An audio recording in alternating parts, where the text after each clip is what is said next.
Hey, Good Sam, this is Pastor Jed. On Sunday, we were reminded that God gives us wallets. These wallets have credit cards, they have debit cards. They remind us of all the things that God has given us. Every now and again, God will ask us to partner with Him in advancing His kingdom. When God asks me that, I always well up with generosity.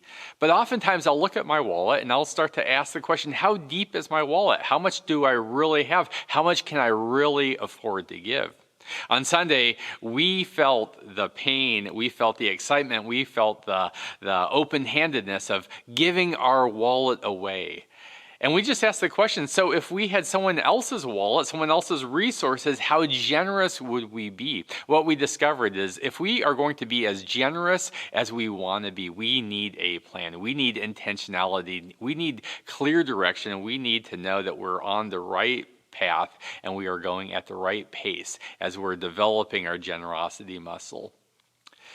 In the book of 2 Corinthians, Paul reminds the church in Corinth that they have an opportunity to give. They have an opportunity to be generous. What I love is that Paul reminds us that generosity is not a formula. Generosity is not about giving so that you don't feel guilty. He tells the church in Corinth to give generously, reflect who God is, reflect how God has given to you, and then decide in your heart how much you are going to give.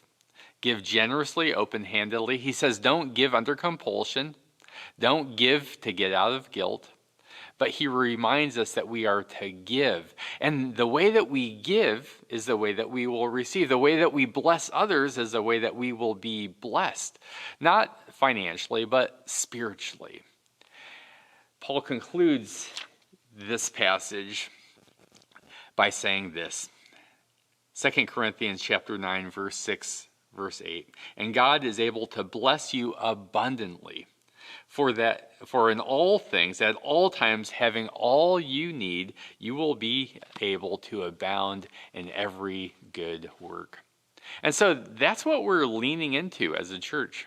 I love that we are a generous church, that we are excelling in generosity, and God continues to invite us to give even more. This week, we are going to be looking at the Gospel of Luke. We are going to be encountering Zacchaeus. Pastor Brian Wheely will be here. He will be sharing. I love that Pastor Wheely is preaching from this passage. I remember being back in Tucson, Arizona, maybe 15 years ago when he preached from this passage. There are still elements of this passage that have challenged me that I am growing into today. And so I'm thankful that he's going to give you the same gift and the same opportunity. So where's Pastor Jed going to be? I'm going to be on a spiritual retreat. I'm going to be slowing down. I'm going to be seeking God's face and listening for God's voice. And so you can pray for me that I would come back with my spiritual cup overflowing. Speaking of generosity, I want to thank you for being the kind of church that encourages your pastor to grow in my spiritual development. I'll miss you, but I'll see you when I get back. Blessings.